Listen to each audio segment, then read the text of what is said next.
মানুষের একটি সমস্যা আছে যে মানুষ সাফল্যকে মাপতে থাকেন, লক্ষ্যপ্রাপ্তিকে মাপতে থাকেন এবং তার তুলনা করতে থাকেন যে ও এত কিছু পেল আর আমি পেলাম না, ওর কাছে এত কিছু আছে কিন্তু আমার কাছে নেই। এই তুলনা করার জন্য ওনারা দুঃখী হয়ে পড়েন, নিরাশ হয়ে পড়েন। তাই আমি একটা প্রশ্ন করছি যে এটা কি উচিত? এই সংসারে আপনি কি নিয়ে তুলনা করবেন, যেখানে সূর্যদেব চন্দ্রমা দুজনেই আছেন, দুজনেই হলেন বিশেষ, দুজনেই নিজ নিজ সময়ে উদিত হন। এদের মধ্যে একজন না থাকলে তাহলে আমাদের জীবন কঠিন হয়ে পড়বে। ঠিক সেইভাবেই আপনি যদি একটা বড় রেখা অঙ্কন করেন তাহলে অন্য রেখাটি ছোট হয়ে পড়ে না, সে তেমনই থাকে যেমনটা সে ছিল। আপনার অস্তিত্ব কখনো ছোট বা বড় হতে পারে না। শুধু তুলনা করার জন্য আপনার এটা মনে হতে পারে। যদি আপনি যুদ্ধ করতে চান আপনার তলোয়ারের প্রয়োজন পড়বে। যদি বস্ত্র তৈরি করতে চান এত বড় তলোয়ার দিয়ে কিছুই হবে না, তখন প্রয়োজন পড়বে একটা ছোট্ট সূচের। তাই তুলনা করবেন না, না নিজেকে ছোট মনে করবেন না অন্য কাউকে। সবার সাথে সহযোগিতা করুন, আর যদি তুলনা করতেই হয় নিজের সাথে করুন যে কাল আমি কেমন ব্যক্তি ছিলাম, আজ কি তার থেকে শ্রেষ্ঠ হয়ে উঠতে পেরেছি। ভেবে দেখুন ভবিষ্যতে গিয়ে আপনি কতটা শ্রেষ্ঠ ব্যক্তি হতে পারেন। আসুন আমার সাথে ভালোবেসে বলুন রাধা রাধা। বস্ত্র আমাদের সকলের প্রিয়, এটা আমাদের জীবনযাপনের জন্য প্রয়োজনীয়। আমরা সবসময় চেষ্টা করি সেই বস্ত্র পরতে যা পরলে আমাদের দেখতে ভালো লাগে। কিন্তু কখনো এই কথা ভেবে দেখেছেন যে কিছু বস্ত্র যদি স্বচ্ছ হয় তাহলে তা পুরনো হলেও দেখতে ভালো লাগে। ঠিক তেমনি যেমন কোনো খাবার যদি মশলাদার না হয়, অত্যন্ত সুস্বাদু নাও হয়, কিন্তু যদি তা গরম হয়, টাটকা হয়, তাহলে খেতে ভালোই লাগে। ঠিক সেইভাবেই যদি কোনো ব্যক্তি সুন্দর নাও হয় কিন্তু তার কথা খুবই মধুর হয়, তাহলে সেই ব্যক্তি সকলের প্রিয় হয়। কোনো ব্যক্তি যদি ধনবান নাও হন কিন্তু তিনি যদি গুণী হন তাহলে এই সংসারে সম্মান লাভ করেন। সেই জন্য কখনো এই বিষয়ে দুঃখ পাবেন না যে আপনার কাছে ভৌতিক স্বাচ্ছন্দ্য নেই। আপনার কাছে সব থেকে বড় বস্তু, সব থেকে মূল্যবান বস্তু যেটা আছে সেটা হলো আপনার আত্মা, আপনার মন, আপনার বিচারধারা, আপনার গুণ, আপনার কথা। এগুলো সবসময় শুভ রাখুন এবং সবসময় নিজের সাথে রাখুন। এই জীবন সফল হবে এবং প্রেমময় হয়ে বলে উঠবে রাধা রাধা। নন্দ বাবাও খেলার ছলে খুব বড় বড় শিক্ষা দিতেন। অনেকদিন আগেকার কথা, বাবা আমার জন্য একটা মানচিত্র নিয়ে এলেন। এটা ছিল জম্বু দ্বীপের মানচিত্র, ঠিক যেন একটা ধাঁধা যা টুকরো টুকরো করে বিভিন্ন দিকে ছড়ানো, যেগুলোকে আমায় জুড়তে হতো। ব্যাস শুধু এটুকুই ছিল আমার কাজ। আমি বারবার প্রচেষ্টা করলাম কিন্তু বারবার অসফলই রয়ে গেলাম। বাবা এটা দেখলেন এবং হাসলেন। বাবা বললেন, একটা কাজ করো, এই প্রত্যেকটি অংশকে উল্টে রাখো। আমিও উল্টে রাখলাম। তারপরে দেখলাম প্রত্যেক অংশে মানুষের শরীরের কোনো না কোনো অংশ চিহ্নিত। কোথাও হাত আছে, পা আছে, কোথাও মুখ আছে। বাবা বললেন যে এবার এটা জুড়তে চেষ্টা করো। আমিও জুড়ে দিলাম। মানুষের মানচিত্র পূর্ণ হলো। এবার বাবা বললেন এটা উল্টে রাখো, মানচিত্র পূর্ণ আকার ধারণ করেছে। আমি বললাম ঠিক আছে। আমি উল্টে রাখলাম, দেখলাম জম্বুদ্বীপের মানচিত্র পূর্ণ হয়েছে। বাবা বললেন যদি দেশকে সফল করে তুলতে চাও, শক্তিশালী করতে চাও, স্থির বানাতে চাও, তাহলে সবার আগে দেশবাসীকে একত্রিত করতে শেখো। সকল সৈন্যগণ যখন একজোট হয়ে দাঁড়াবে তখন দেশের শক্তি আরো বেড়ে যাবে। শুধু তাই নয়, বাবা বললেন যদি ভালোবাসার সাথে জড়িয়ে পড়ো তাহলে পরমাত্মাও তোমার সামনে এসে দেখা দেবেন। তাহলে এটাই করুন আর আমার সাথে ভালোবেসে বলুন রাধা রাধা। ছোটবেলা থেকেই আমি গরু চড়িয়ে অভ্যস্ত, সেই জন্য সকলে আমাকে গোপাল নামে ডাকত। কিন্তু গোপাল হয়ে আমি একটা অমূল্য শিক্ষা লাভ করেছি। আমি দেখেছি যে গৌশালাতে অনেক বাছুরের মধ্যে একটি গাই তার নিজের বাছুরকে অবশ্যই চিনে ফেলে। যেখানে সমস্ত বাছুর একই রকম দেখতে এবং প্রত্যেকের স্বরও সমান, তারপরেও সকল বাছুরের মধ্যে নিজের বাছুরকে ঠিক চিনতে পেরে যায় এবং তার সাথেই থাকে। ঠিক এইরকমই কিছুটা হয় আমাদের কর্ম এবং তার কর্মফল। আপনি সবার মাঝে থেকেও কোনো কর্ম যদি করেন, সেই কর্মফল সবার মধ্যে আপনাকে চিনে ফেলবে এবং আপনার সাথেই থাকবে। তাই যখনই কর্ম করবেন ভেবে চিন্তে করবেন। কোনো কর্ম করার আগে একবার ভেবে দেখুন, তাহলে জীবনে বারংবার অনুতপ্ত হতে হবে না। কারণ বিষয়টা কিছুটা এরকম যে এই সংসারে আপনি কাল, কর্মফল এবং সময়, এই তিনের হাত থেকে কখনো লুকোতে পারবেন না, কখনো পালাতেও পারবেন না। আসুন আমার সাথে ভালোবেসে বলুন, রাধা রাধা। জন্ম এবং মৃত্যু, একটি হলো জীবনের সূত্রপাত, আরেকটি জীবনের সমাপ্তি। এটা হলো একটি চক্র এবং প্রত্যেক চক্রের মতোই এটাও যেখান থেকে শুরু হয় সেখানে এসেই সমাপ্ত হয়। অর্থাৎ প্রত্যেক ব্যক্তি যারা জন্ম নিয়েছেন তার জন্মের সাথে এটা সুনিশ্চিত হয়ে যায় যে তার মৃত্যু হলো অবশ্যম্ভাবী। এই সংসারে এমন কিছুই নেই যা চিরকালের মতো থেকে যায়। এবার এটা আমরা সবাই জানি। আমাদের কাছে যে জীবনটা আছে, যেটা আমরা যাপন করতে পারি, সেই সময়কালে আমরা কি করতে পারি সেটা গুরুত্বপূর্ণ। এমন কিছু করুন যার ফলে মৃত্যুর পরেও আপনি অমর হয়ে থাকবেন।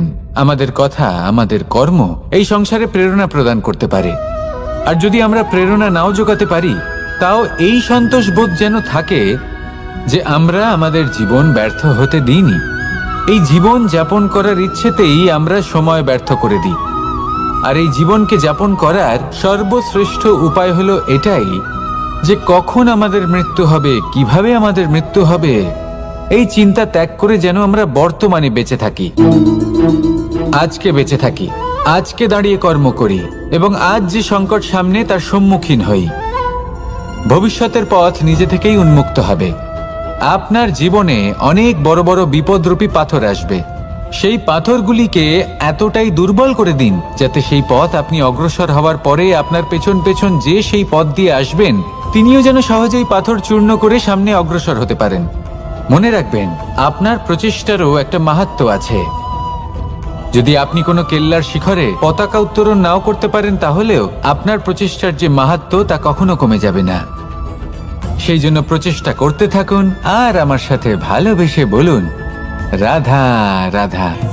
মানুষ সবসময় চায় যে তার জীবনে যেন কখনো কোনো সমস্যাই না আসে। সে চায় তার জীবন যেন শুধুমাত্র শান্তি এবং সুখের দ্বারা পূর্ণ থাকে। কিন্তু এই চাহিদা অনুচিত কিছু নয়। আমরা সবাই এটাই চাই যে জীবনে সুখ থাক, শান্তি থাক। কিন্তু এই কথা সবসময় মনে রাখবেন, যে সূর্য উদিত হন সংসারকে প্রকাশমান করেন, দুপুরবেলায় সংসারকে রৌদ্র প্রদান করেন, সন্ধেবেলায় তাকেও অস্ত যেতে হয়। এবার আমাদের জীবন চক্র কিছুটা এরকমই। কোনো কিছুই চিরকাল একরকম থাকে না। কখনো এই নদীকে দেখুন যা বয়ে চলেছে। এই নদী যা বয়ে চলেছে তার পথেও অনেক বিপদ আসে। বড় বড় পাথরের সম্মুখীন হয়ে তাকেও সামনে এগিয়ে যেতে হয়।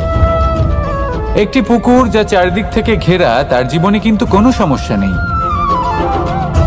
কিন্তু এই সংসারে পুকুরের পুজো করা হয় না, পুজো করা হয় নদীকে।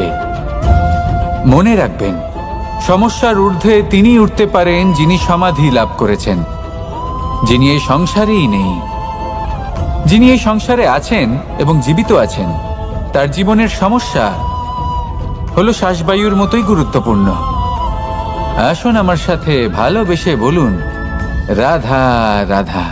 বন হলো আমাদের সবারই প্রিয়।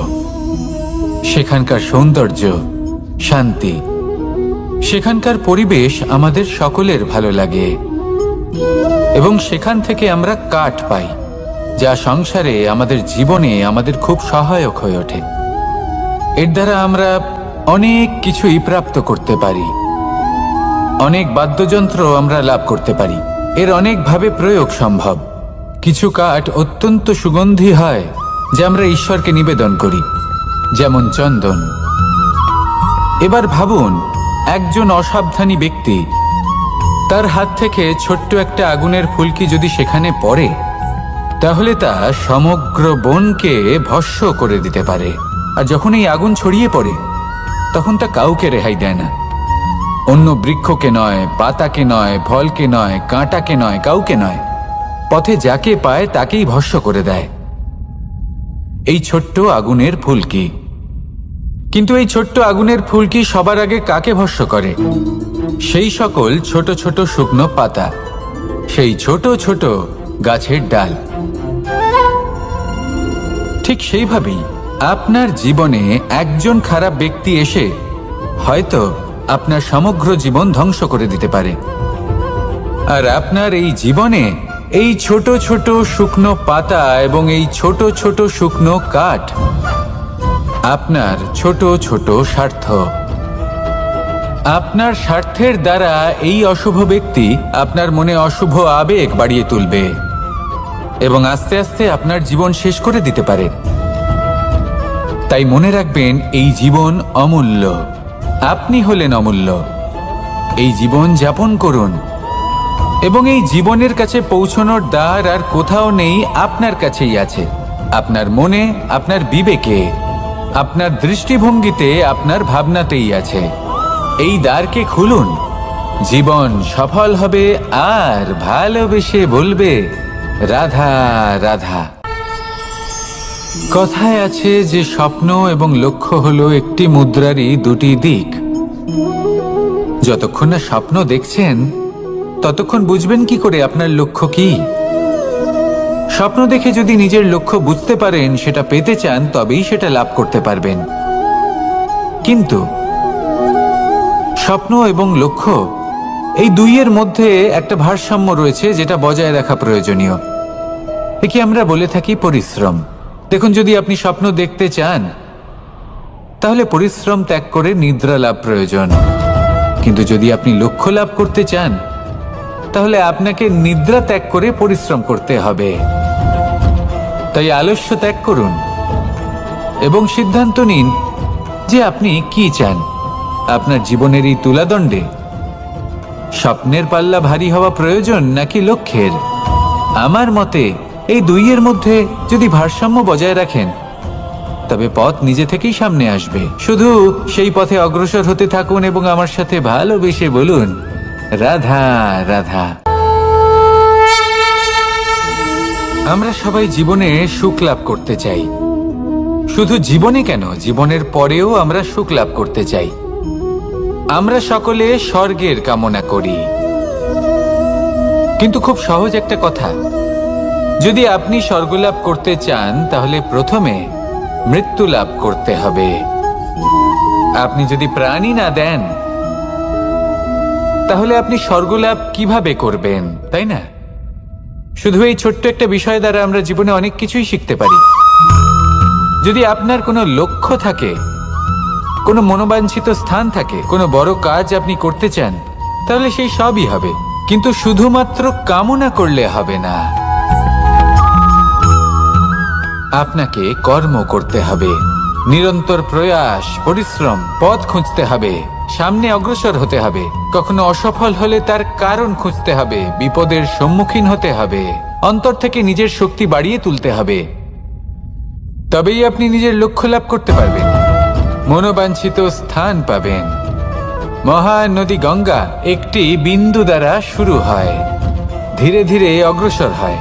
কোনো পাথরে ধাক্কা খেলেও সে থামে না, বরং এগোতেই থাকে। তারপরেই সে মহান নদী গঙ্গা হয়ে উঠতে পারে। পরিশ্রম করুন, লক্ষ্য লাভ করুন, আর আমার সাথে ভালোবেসে বলুন, রাধা রাধা। এই সংসারে তিন ধরনের আবেগ অত্যন্ত গুরুত্বপূর্ণ, যা প্রত্যেক মানুষের জীবনে থাকে। প্রথমটা হলো আনন্দ, যা আমরা সবাই লাভ করতে চাই। দ্বিতীয় হলো ক্রোধ। এটা তখনই আসে যখন আমরা আমাদের উপর নিয়ন্ত্রণ হারাই বা কোনো পরিস্থিতি আমাদের প্রতিকূল হয়ে থাকে। তৃতীয় হলো দুঃখ। এই দুঃখ তখনই আসে যখন কোনো একটা পরিস্থিতি আমাদের মনের মতো হয় না বা আমাদের প্রিয়জন আমাদের বুঝতে পারেন না। আমরা অমূল্য কিছু হারিয়ে ফেলি, তখন এই দুঃখ আমাদের হৃদয়ে আশ্রয় নেয়। এই তিন আবেগ হলো এমন যে আমাদের জীবনে আসতে এবং যেতে থাকবে। কিন্তু এই তিনটি আবেগের বিষয়ে কোন কথাটা মনে রাখতে হবে সেটা শুনুন।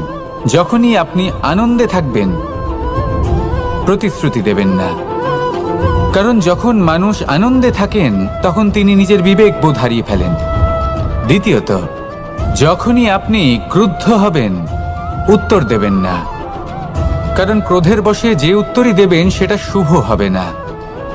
তৃতীয়ত, যখনই আপনি দুঃখী থাকবেন, কোনো সিদ্ধান্ত নেবেন না, তখন নিজের মনের ওপর, নিজের কর্মের ওপর, নিজের ওপর নিয়ন্ত্রণ রাখতে চেষ্টা করুন। যদি এই তিনটি আবেগের ক্ষেত্রে এই জিনিসগুলো মনে রাখেন, তাহলে জীবনে কখনো আক্ষেপ করবেন না। আসুন আমার সাথে ভালোবেসে বলুন, রাধা রাধা। আমাদের মধ্যে বেশিরভাগ মানুষ কোনো না কোনো মহাশক্তির উপস্থিতিকে বিশ্বাস করেন। আমরা মনে করি যে এ হলো সেই মহাশক্তি যার প্রভাব, যার কৃপা চিরকাল আমাদের উপর বজায় থাকে। আমাদের কর্মের ওপর, কর্মফলের ওপর চিরকাল তার দৃষ্টি থাকে।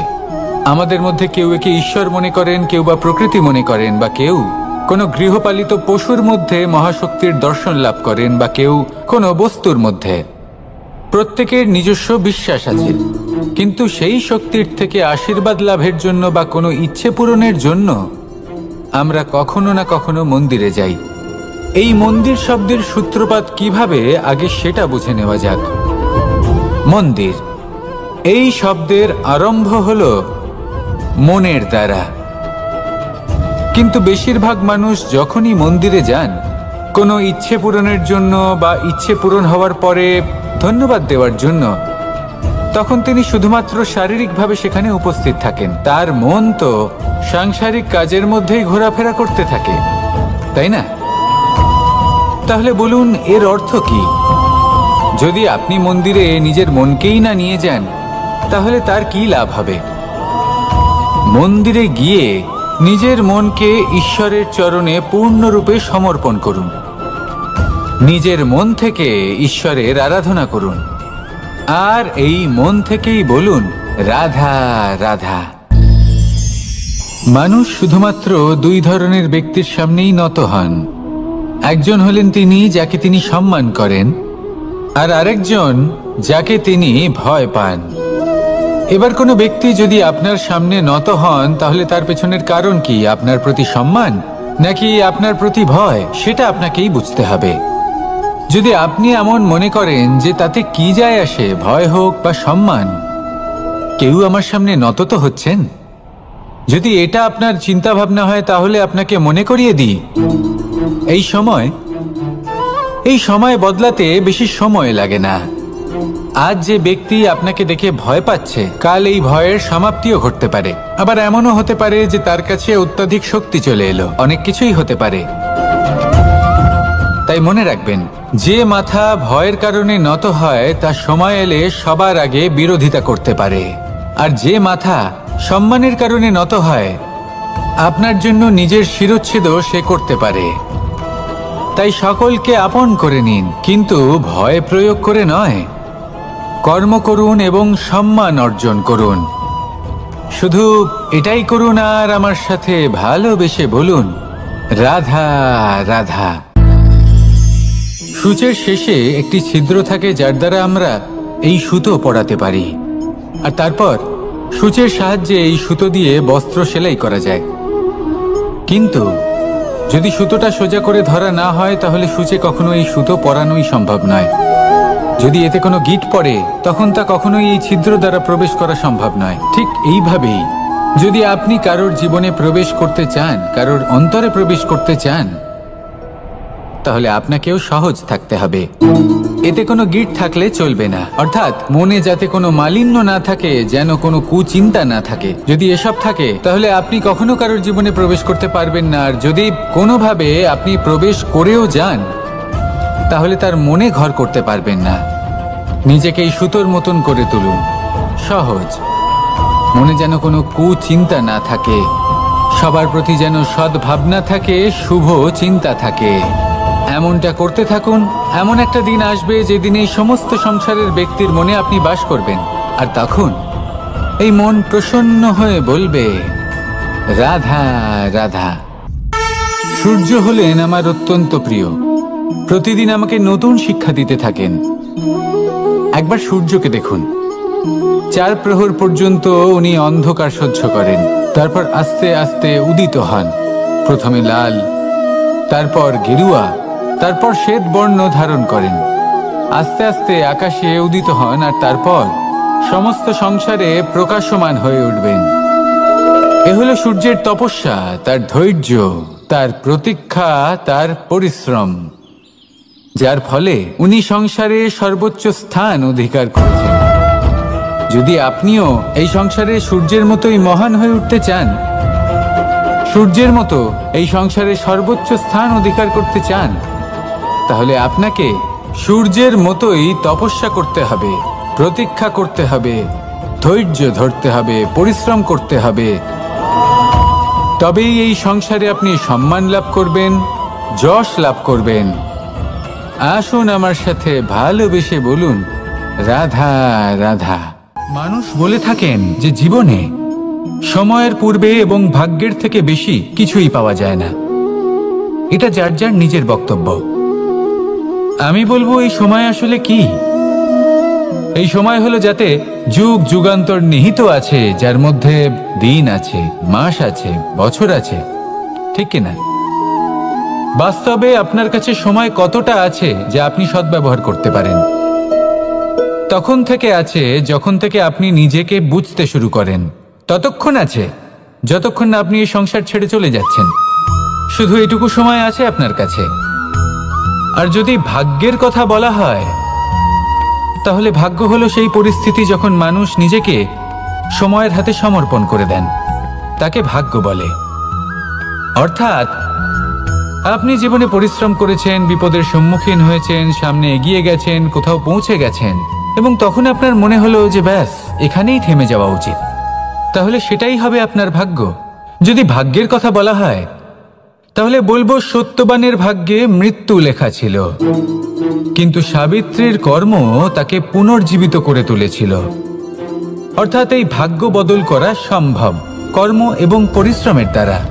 ভেবে দেখুন, রাবণ মাতা সীতাকে হরণ করেছিল। যদি শ্রীরাম সেটাকে ভাগ্য বলে মেনে নিতেন, তাহলে কখনো ভাগ্য বিধাতা হয়ে উঠতে পারতেন না। ভাগ্য হলো একটা বাঁধন যেটাকে ভেঙে ফেলা খুব প্রয়োজনীয়। নিজের লক্ষ্যের কাছে পৌঁছতে হবে। হতেই পারে এই লক্ষ্য হলো পরমাত্মার কাছে পৌঁছে যাওয়া। আপনি যদি পরমাত্মার কাছে পৌঁছতে নাও পারেন, তাও সেই পথে কিছুটা অগ্রসর হতে পারছেন, তাই না?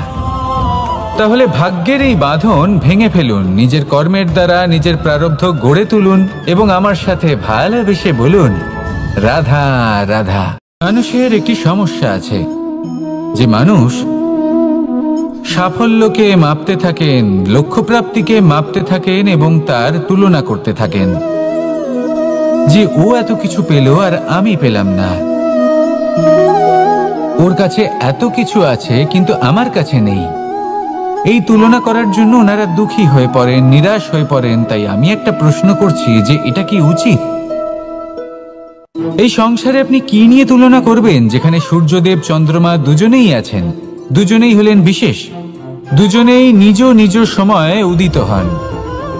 এদের মধ্যে একজন না থাকলে তাহলে আমাদের জীবন কঠিন হয়ে পড়বে। ঠিক সেইভাবেই আপনি যদি একটা বড় রেখা অঙ্কন করেন, তাহলে অন্য রেখাটি ছোট হয়ে পড়ে না, সে তেমনই থাকে যেমনটা সে ছিল। আপনার অস্তিত্ব কখনো ছোট বা বড় হতে পারে না। শুধু তুলনা করার জন্য আপনার এটা মনে হতে পারে। যদি আপনি যুদ্ধ করতে চান, আপনার তলোয়ারের প্রয়োজন পড়বে। যদি বস্ত্র তৈরি করতে চান, এত বড় তলোয়ার দিয়ে কিছুই হবে না, তখন প্রয়োজন পড়বে একটা ছোট্ট সূচের। তাই তুলনা করবেন না, না নিজেকে ছোট মনে করবেন, না অন্য কাউকে। সবার সাথে সহযোগিতা করুন, আর যদি তুলনা করতেই হয় নিজের সাথে করুন, যে কাল আমি কেমন ব্যক্তি ছিলাম, আজ কি তার থেকে শ্রেষ্ঠ হয়ে উঠতে পেরেছি? ভেবে দেখুন ভবিষ্যতে গিয়ে আপনি কতটা শ্রেষ্ঠ ব্যক্তি হতে পারেন। আসুন আমার সাথে ভালোবেসে বলুন, রাধা রাধা। বস্ত্র আমাদের সকলের প্রিয়, এটা আমাদের জীবনযাপনের জন্য প্রয়োজনীয়। আমরা সবসময় চেষ্টা করি সেই বস্ত্র পরতে যা পরলে আমাদের দেখতে ভালো লাগে। কিন্তু কখনো এই কথা ভেবে দেখেছেন যে কিছু বস্ত্র যদি স্বচ্ছ হয় তাহলে তা পুরনো হলেও দেখতে ভালো লাগে। ঠিক তেমনই যেমন কোনো খাবার যদি মশলাদার না হয়, অত্যন্ত সুস্বাদু নাও হয়, কিন্তু যদি তা গরম হয়, টাটকা হয়, তাহলে খেতে ভালোই লাগে। ঠিক সেইভাবেই যদি কোনো ব্যক্তি সুন্দর নাও হয় কিন্তু তার কথা খুবই মধুর হয়, তাহলে সেই ব্যক্তি সকলের প্রিয় হয়। কোনো ব্যক্তি যদি ধনবান নাও হন কিন্তু তিনি যদি গুণী হন, তাহলে এই সংসারে সম্মান লাভ করেন। সেই জন্য কখনো এই বিষয়ে দুঃখ পাবেন না যে আপনার কাছে ভৌতিক স্বাচ্ছন্দ্য নেই। আপনার কাছে সব থেকে বড় বস্তু, সব থেকে মূল্যবান বস্তু যেটা আছে সেটা হলো আপনার আত্মা, আপনার মন, আপনার বিচারধারা, আপনার গুণ, আপনার কথা। এগুলো সবসময় শুভ রাখুন এবং সবসময় নিজের সাথে রাখুন। এই জীবন সফল হবে এবং প্রেমময় হয়ে বলে উঠবে রাধা রাধা।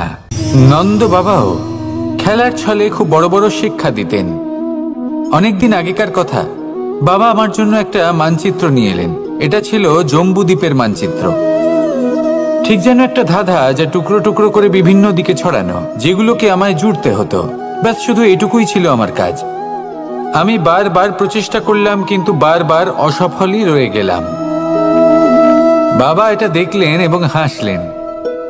বাবা বললেন, একটা কাজ করো, এই প্রত্যেকটি অংশকে উল্টে রাখো। আমিও উল্টে রাখলাম। তারপরে দেখলাম প্রত্যেক অংশে মানুষের শরীরের কোনো না কোনো অংশ চিহ্নিত। কোথাও হাত আছে, পা আছে, কোথাও মুখ আছে। বাবা বললেন যে এবার এটা জুড়তে চেষ্টা করো। আমিও জুড়ে দিলাম। মানুষের মানচিত্র পূর্ণ হলো। এবার বাবা বললেন, এটা উল্টে রাখো, মানচিত্র পূর্ণ আকার ধারণ করেছে। আমি বললাম, ঠিক আছে। আমি উল্টে রাখলাম। দেখলাম জম্বুদ্বীপের মানচিত্র পূর্ণ হয়েছে। বাবা বললেন, যদি দেশকে সফল করে তুলতে চাও, শক্তিশালী করতে চাও, স্থির বানাতে চাও, তাহলে সবার আগে দেশবাসীকে একত্রিত করতে শেখো।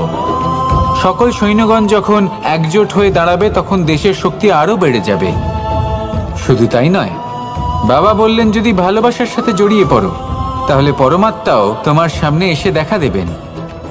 তাহলে এটাই করুন আর আমার সাথে ভালোবেসে বলুন রাধা রাধা। ছোটবেলা থেকেই আমি গরু চড়িয়ে অভ্যস্ত, সেই জন্য সকলে আমাকে গোপাল নামে ডাকত। কিন্তু গোপাল হয়ে আমি একটা অমূল্য শিক্ষা লাভ করেছি। আমি দেখেছি যে গৌশালাতে অনেক বাছুরের মধ্যে একটি গাই তার নিজের বাছুরকে অবশ্যই চিনে ফেলে। যেখানে সমস্ত বাছুর একই রকম দেখতে এবং প্রত্যেকের স্বরও সমান, তারপরেও সকল বাছুরের মধ্যে নিজের বাছুরকে ঠিক চিনতে পেরে যায় এবং তার সাথেই থাকে। ঠিক এইরকমই কিছুটা হয় আমাদের কর্ম এবং তার কর্মফল। আপনি সবার মাঝে থেকেও কোনো কর্ম যদি করেন, সেই কর্মফল সবার মধ্যে আপনাকে চিনে ফেলবে এবং আপনার সাথেই থাকবে। তাই যখনই কর্ম করবেন ভেবে চিন্তে করবেন। কোনো কর্ম করার আগে একবার ভেবে দেখুন, তাহলে জীবনে বারংবার অনুতপ্ত হতে হবে না। কারণ বিষয়টা কিছুটা এরকম যে এই সংসারে আপনি কাল, কর্মফল এবং সময়, এই তিনের হাত থেকে কখনো লুকোতে পারবেন না, কখনো পালাতেও পারবেন না। আসুন আমার সাথে ভালোবেসে বলুন রাধা রাধা। জন্ম এবং মৃত্যু, একটি হলো জীবনের সূত্রপাত, আরেকটি জীবনের সমাপ্তি। এটা হলো একটি চক্র এবং প্রত্যেক চক্রের মতোই এটাও যেখান থেকে শুরু হয় সেখানে এসেই সমাপ্ত হয়। অর্থাৎ প্রত্যেক ব্যক্তি যারা জন্ম নিয়েছেন তার জন্মের সাথে এটা সুনিশ্চিত হয়ে যায় যে তার মৃত্যু হলো অবশ্যম্ভাবী। এই সংসারে এমন কিছুই নেই যা চিরকালের মতো থেকে যায়। এবার এটা আমরা সবাই জানি। আমাদের কাছে যে জীবনটা আছে, যেটা আমরা যাপন করতে পারি, সেই সময়কালে আমরা কি করতে পারি সেটা গুরুত্বপূর্ণ। এমন কিছু করুন যার ফলে মৃত্যুর পরেও আপনি অমর হয়ে থাকবেন। আমাদের কথা, আমাদের কর্ম এই সংসারে প্রেরণা প্রদান করতে পারে। আর যদি আমরা প্রেরণা নাও জোগাতে পারি, তাও এই সন্তোষ বোধ যেন থাকে যে আমরা আমাদের জীবন ব্যর্থ হতে দিইনি। এই জীবন যাপন করার ইচ্ছেতেই আমরা সময় ব্যর্থ করে দিই। আর এই জীবনকে যাপন করার সর্বশ্রেষ্ঠ উপায় হলো এটাই যে কখন আমাদের মৃত্যু হবে, কিভাবে আমাদের মৃত্যু হবে, এই চিন্তা ত্যাগ করে যেন আমরা বর্তমানে বেঁচে থাকি, আজকে বেঁচে থাকি, আজকে দাঁড়িয়ে কর্ম করি এবং আজ যে সংকট সামনে তার সম্মুখীন হই। ভবিষ্যতের পথ নিজে থেকেই উন্মুক্ত হবে। আপনার জীবনে অনেক বড় বড় বিপদরূপী পাথর আসবে। সেই পাথরগুলিকে এতটাই দুর্বল করে দিন যাতে সেই পথ আপনি অগ্রসর হওয়ার পরে আপনার পেছন পেছন যে সেই পথ দিয়ে আসবেন তিনিও যেন সহজেই পাথর চূর্ণ করে সামনে অগ্রসর হতে পারেন। মনে রাখবেন, আপনার প্রচেষ্টারও একটা মাহাত্ম্য আছে। যদি আপনি কোনো কেল্লার শিখরে পতাকা উত্তোলন নাও করতে পারেন, তাহলেও আপনার প্রচেষ্টার যে মাহাত্ম্য তা কখনো কমে যাবে না। সেই জন্য প্রচেষ্টা করতে থাকুন আর আমার সাথে ভালোবেসে বলুন, রাধা রাধা। মানুষ সবসময় চায় যে তার জীবনে যেন কখনো কোনো সমস্যাই না আসে। সে চায় তার জীবন যেন শুধুমাত্র শান্তি এবং সুখের দ্বারা পূর্ণ থাকে। কিন্তু এই চাহিদা অনুচিত কিছু নয়। আমরা সবাই এটাই চাই যে জীবনে সুখ থাক, শান্তি থাক। কিন্তু এই কথা সবসময় মনে রাখবেন, যে সূর্য উদিত হন সংসারকে প্রকাশমান করেন, দুপুরবেলায় সংসারকে রৌদ্র প্রদান করেন, সন্ধেবেলায় তাকেও অস্ত যেতে হয়। এবার আমাদের জীবন চক্র কিছুটা এরকমই। কোনো কিছুই চিরকাল একরকম থাকে না। কখনো এই নদীকে দেখুন যা বয়ে চলেছে। এই নদী যা বয়ে চলেছে তার পথেও অনেক বিপদ আসে। বড় বড় পাথরের সম্মুখীন হয়ে তাকেও সামনে এগিয়ে যেতে হয়। একটি পুকুর যা চারদিক থেকে ঘেরা, তার জীবনে কিন্তু কোনো সমস্যা নেই। কিন্তু এই সংসারে পুকুরের পুজো করা হয় না, পুজো করা হয় নদীকে। মনে রাখবেন, সমস্যার ঊর্ধ্বে তিনি উঠতে পারেন যিনি সমাধি লাভ করেছেন, যিনি এই সংসারেই নেই। যিনি এই সংসারে আছেন এবং জীবিত আছেন, তার জীবনের সমস্যা হলো শ্বাসবায়ুর মতোই গুরুত্বপূর্ণ। আসুন আমার সাথে ভালোবেসে বলুন, রাধা রাধা। বন হলো আমাদের সবারই প্রিয়। সেখানকার সৌন্দর্য, শান্তি, সেখানকার পরিবেশ আমাদের সকলের ভালো লাগে এবং সেখান থেকে আমরা কাঠ পাই, যা সংসারে আমাদের জীবনে আমাদের খুব সহায়ক হয়ে ওঠে। এর দ্বারা আমরা অনেক কিছুই প্রাপ্ত করতে পারি। অনেক বাদ্যযন্ত্র আমরা লাভ করতে পারি। এর অনেকভাবে প্রয়োগ সম্ভব। কিছু কাঠ অত্যন্ত সুগন্ধি হয় যা আমরা ঈশ্বরকে নিবেদন করি, যেমন চন্দন। এবার ভাবুন, একজন অসাবধানী ব্যক্তি তার হাত থেকে ছোট্ট একটা আগুনের ফুলকি যদি সেখানে পড়ে, তাহলে তা সমগ্র বনকে ভস্ম করে দিতে পারে। আর যখন এই আগুন ছড়িয়ে পড়ে তখন তা কাউকে রেহাই দেয় না। অন্য বৃক্ষকে নয়, পাতাকে নয়, ফলকে নয়, কাঁটাকে নয়, কাউকে নয়, পথে যাকে পায় তাকেই ভস্ম করে দেয়। এই ছোট্ট আগুনের ফুলকি। কিন্তু এই ছোট্ট আগুনের ফুলকি সবার আগে কাকে ভস্ম করে? সেই সকল ছোট ছোট শুকনো পাতা, সেই ছোট ছোট গাছের ডাল। ঠিক সেইভাবেই আপনার জীবনে একজন খারাপ ব্যক্তি এসে হয়তো আপনার সমগ্র জীবন ধ্বংস করে দিতে পারে। আর আপনার এই জীবনে এই ছোট ছোট শুকনো পাতা এবং এই ছোট ছোট শুকনো কাঠ আপনার ছোট ছোট স্বার্থ। আপনার স্বার্থের দ্বারা এই অশুভ ব্যক্তি আপনার মনে অশুভ আবেগ বাড়িয়ে তুলবে এবং আস্তে আস্তে আপনার জীবন শেষ করে দিতে পারে। তাই মনে রাখবেন, এই জীবন অমূল্য। আপনি হলেন অমূল্য। এই জীবন যাপন করুন এবং এই জীবনের কাছে পৌঁছানোর দ্বার আর কোথাও নেই, আপনার কাছেই আছে। আপনার মনে, আপনার বিবেকে, আপনার দৃষ্টিভঙ্গিতে, আপনার ভাবনাতেই আছে। এই দ্বারকে খুলুন, জীবন সফল হবে আর ভালোবেসে বলবে, রাধা রাধা। কথায় আছে যে স্বপ্ন এবং লক্ষ্য হলো একটি মুদ্রারই দুটি দিক। যতক্ষণ না স্বপ্ন দেখছেন ততক্ষণ বুঝবেন কি করে আপনার লক্ষ্য কি? স্বপ্ন দেখে যদি নিজের লক্ষ্য বুঝতে পারেন, সেটা পেতে চান, তবেই সেটা লাভ করতে পারবেন। কিন্তু স্বপ্ন এবং লক্ষ্য এই দুইয়ের মধ্যে একটা ভারসাম্য রয়েছে যেটা বজায় রাখা প্রয়োজনীয়। একে আমরা বলে থাকি পরিশ্রম। দেখুন, যদি আপনি স্বপ্ন দেখতে চান তাহলে পরিশ্রম ত্যাগ করে নিদ্রা লাভ প্রয়োজন, কিন্তু যদি আপনি লক্ষ্য লাভ করতে চান তাহলে আপনাকে নিদ্রা ত্যাগ করে পরিশ্রম করতে হবে। তাই আলস্য ত্যাগ করুন এবং সিদ্ধান্ত নিন যে আপনি কি চান। আপনার জীবনের এই তুলাদণ্ডে স্বপ্নের পাল্লা ভারী হওয়া প্রয়োজন নাকি লক্ষ্যের? আমার মতে এই দুইয়ের মধ্যে যদি ভারসাম্য বজায় রাখেন তবে পথ নিজে থেকেই সামনে আসবে। শুধু সেই পথে অগ্রসর হতে থাকুন এবং আমার সাথে ভালোবেসে বলুন, রাধা রাধা। আমরা সবাই জীবনে সুখ লাভ করতে চাই। শুধু জীবনে কেন, জীবনের পরেও আমরা সুখ লাভ করতে চাই। আমরা সকলে স্বর্গের কামনা করি। কিন্তু খুব সহজ একটা কথা, যদি আপনি স্বর্গ লাভ করতে চান তাহলে প্রথমে মৃত্যু লাভ করতে হবে। আপনি যদি প্রাণই না দেন তাহলে আপনি স্বর্গ লাভ কিভাবে করবেন, তাই না? শুধু এই ছোট্ট একটা বিষয় দ্বারা আমরা জীবনে অনেক কিছুই শিখতে পারি। যদি আপনার কোনো লক্ষ্য থাকে, কোনো মনোবাঞ্ছিত স্থান থাকে, কোনো বড় কাজ আপনি করতে চান, তাহলে সেই সবই হবে। কিন্তু শুধুমাত্র কামনা করলে হবে না, আপনাকে কর্ম করতে হবে, নিরন্তর প্রয়াস, পরিশ্রম, পথ খুঁজতে হবে, সামনে অগ্রসর হতে হবে। কখনো অসফল হলে তার কারণ খুঁজতে হবে, বিপদের সম্মুখীন হতে হবে, অন্তর থেকে নিজের শক্তি বাড়িয়ে তুলতে হবে। তবেই আপনি নিজের লক্ষ্য লাভ করতে পারবেন, মনোবাঞ্ছিত স্থান পাবেন। মহানদী গঙ্গা একটি বিন্দু দ্বারা শুরু হয়, ধীরে ধীরে অগ্রসর হয়। কোনো পাথরে ধাক্কা খেলেও সে থামে না, বরং এগোতেই থাকে। তারপরেই সে মহান নদী গঙ্গা হয়ে উঠতে পারে। পরিশ্রম করুন, লক্ষ্য লাভ করুন, আর আমার সাথে ভালোবেসে বলুন, রাধা রাধা। এই সংসারে তিন ধরনের আবেগ অত্যন্ত গুরুত্বপূর্ণ, যা প্রত্যেক মানুষের জীবনে থাকে।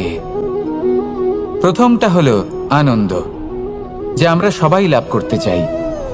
দ্বিতীয় হলো ক্রোধ।